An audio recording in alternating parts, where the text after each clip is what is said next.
I am back with the beard, and now we are pressing out the upper ball joint.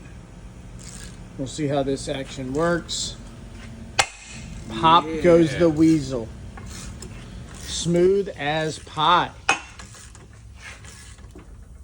So I guess if you're pressing out ball joints on a low mileage excursion, you know, with like 300 plus on the clock, the ball joint press is the way to go.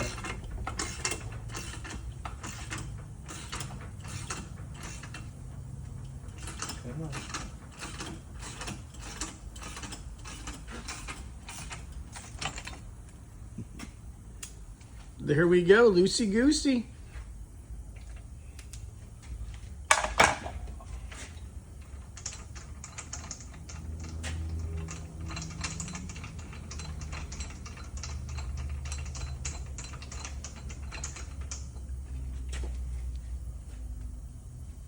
No ball. There we go, live videos. Just wanted to show you kids out there how long it takes to press out ball joints on a low mileage 2004 Excursion, and I am here with the beard.